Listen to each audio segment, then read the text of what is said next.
They were the city's most notorious crew, clever, fast, and reformed. But being good isn't easy. Meet Mr. Wolf, 38, Ms. Fox, 34, Mr. Snake, 45, Mr. Piranha, 29, and Ms. Tarantula, 27. Reformed crooks who turned a rusted clock tower into a community tech lab that teaches kids to build, code, and dream. Then the bad girls arrive. Kitty Cat's daring holographic stunts force a citywide challenge. It's a heist that asks a harder question.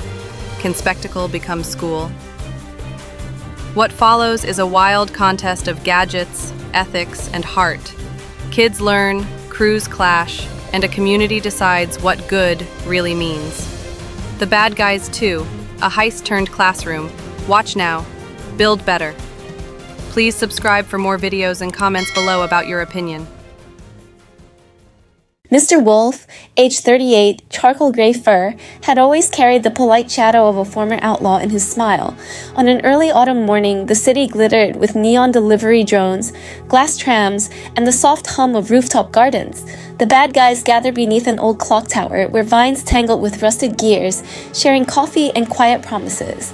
Ms. Fox, age 34, russet fur, laughed easily and kept the group steady with a practical optimism that felt like an anchor. Mr. Snake, age 45, emerald scales, spoke in slow, memorable phrases and taught the younger members about history and ethics. Mr. Piranha, age 29, silver blue scales, tinkered constantly with small devices, proud of his homemade magnifying drone. Ms. Tarantula, age 27, midnight black bristles, coded clever algorithms by night and taught neighborhood girls how to build tiny robots. Their reformed lives brimmed with purpose, volunteering at libraries, fixing community pipes, planting trees on rooftops. Yet beneath their good deeds lay a fragile need for acceptance. The city loved the idea of them, but people sometimes feared what they used to be. One morning, a viral holo billboard announced a glittering new museum exhibit about innovation in space technology, promising hands-on learning for kids. The offer included a youth robotics lab and scholarships that could change futures in neighborhoods where opportunities were thin. Excited, the bad guys decided to help convert a derelict warehouse into a community tech lab and after-school center, blending their skills for a public good. They painted murals of circuit board vines, installed solar panels scavenged from old trams, and built learning stations named for the animals of the crew. Ms. Tarantula ran evening workshops teaching programming basics to girls and women, gently mentoring them through logic puzzles and simple circuits. Mr. Wolf organized storytelling nights, where older residents shared memories about making things by hand and solving problems collectively. Mr. Snake led ethics circles that nudged teenagers to ask harder questions about right and wrong when technology made choices invisible.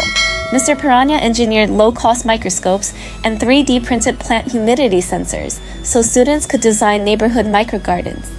The community lab became a rare place where art, code, and hands-on science met in the same room, encouraging curiosity across ages. News feeds praised the bad guys for their visible impact, but some commenters asked whether a former thief could truly teach integrity. The group responded not with grand speeches, but with steady returns to service, small measurable projects, and transparent logs of their work. Trust, they discovered, was not won by declarations, but by repeated acts that showed care, competence, and respect for others. In one workshop, a 12-year-old girl named Aisha soldered her first LED under Ms. Tarantula's patient guidance and beamed with a new confidence. She later led a pitch for a solar lamp project for her street, an idea that convinced neighbors to invest small amounts of time and materials. The bad guys watched quietly. Their hearts swelled when Aisha invited Ms. Fox to the microphone and thanked her for believing in the team. The day the museum opened, a shiny shuttle model stood in the center hall, but the real exhibit was the dozens of children who now touch code and circuitry. Mr. Wolf felt a soft pride that did not come from clever heists, but from seeing young people choose curiosity over fear. That evening, the crew met atop the tower again, tired but hopeful, agreeing the most daring heist would now be stealing futures away from apathy and fear. The second chapter began with a midnight transmission that sliced through the city's late-night air.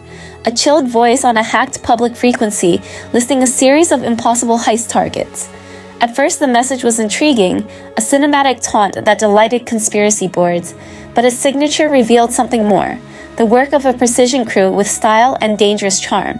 Rumors named them the Bad Girls, led by Kitty Cat, age 32, silver-white spotted fur, a snow leopard whose sharp laugh could make a security camera tilt in sympathy. Kitty Cat's voice on the transmission carried a knowing cadence, part vaudeville, part razor-sharp strategy, and she promised intricate challenges that pushed the city's newest tech to its limits. Beside her were two partners, Lola, age 30, caramel-furred fox, a master of mechanical countermeasures, and Sable, age 35, coal-black otter, a code whisperer who loved puzzles. The Bad Girls were not mere villains. They were brilliant provocateurs who wanted to expose complacency, using spectacle to force the city to question who controlled its systems. When the Bad Girls targeted a prototype fusion battery in the museum's secure wing, the city braced for a blockbuster theft that might endanger the labs and the scholarships the bad guys had fought to establish. The bad guys faced a wrenching choice: intervene directly and risk returning to old impulses, or cooperate with authorities and risk losing community trust if they were seen as informants. Ms. Tarantula argued for transparency, document every step, invite neutral mentors, and use the lab's own tech to create defensive systems that teach rather than retaliate. Mr. Piranha proposed building an open-source intrusion detector that students could study, converting the heist into a curriculum on cybersecurity and public responsibility. Ms. Fox wanted dialogue. She reached out through a discreet channel to an intermediary who had once worked on nonviolent protests that used artful pranks to spark reform. Meanwhile, the Bad Girls staged a demonstration that was more theater than theft.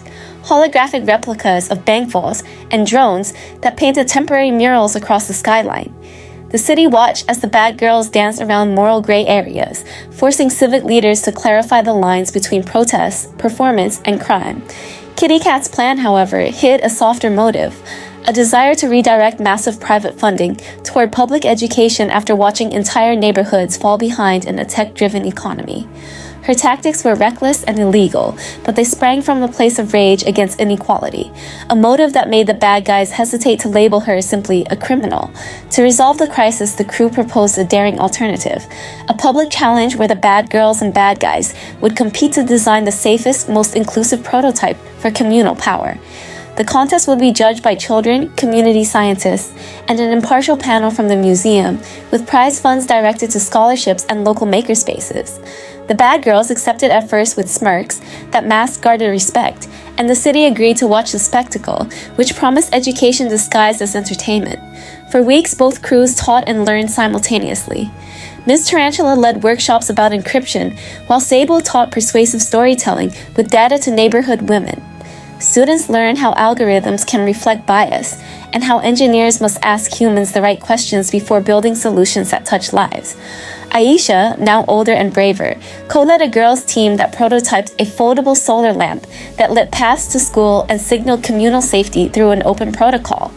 The contest became less about winning and more about modeling civic cooperation. Disagreements were aired in public forums and converted into design improvements.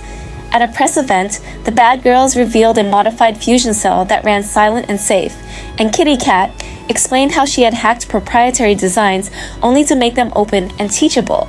The crowd's reaction was mixed. Some cheered transparency while others condemned the lawlessness, yet every child in the audience left with a simple toolkit and a new set of questions.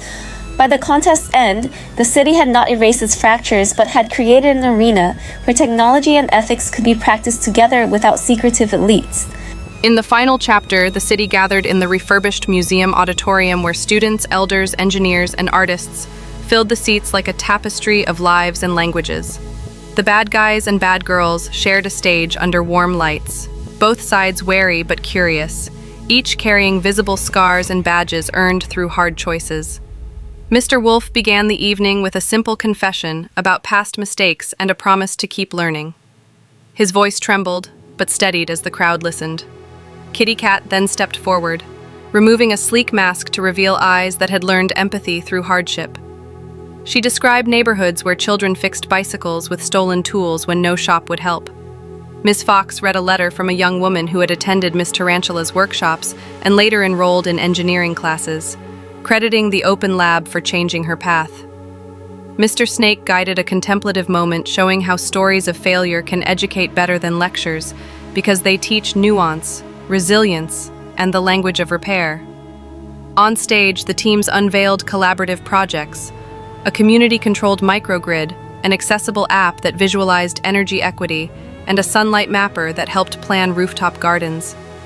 These inventions were not glossy corporate products, but tools designed with input from schoolchildren, elders, and women who worked late shifts and needed reliable lighting at home. Aisha, now 19 and studying materials science, delivered a moving speech about mentorship, how a single patient teacher can reroute a life toward contribution and curiosity. Between applause, she announced a scholarship named for the clock tower where the lab began, dedicated to girls and young women who want to study STEM and public service. The judges praised both crews for turning conflict into curricula and demanded that the city fund the lab for a decade to ensure continuity beyond political cycles. Legal consequences followed for some reckless actions, but restorative justice practices were chosen. Community service, public exhibitions, and collaborative redesign, rather than only fines or jail. The restoration process became a classroom. Students audited the legal changes and designed systems that made civic oversight more transparent and participatory. Ms. Tarantula taught a workshop on responsible disclosure for aspiring security researchers. Sable partnered with her to create scholarships aimed specifically at women learning cyber defense. Mr. Piranha's sensor network helped local farmers time irrigation better, increasing harvests and teaching children about applied math and environmental stewardship.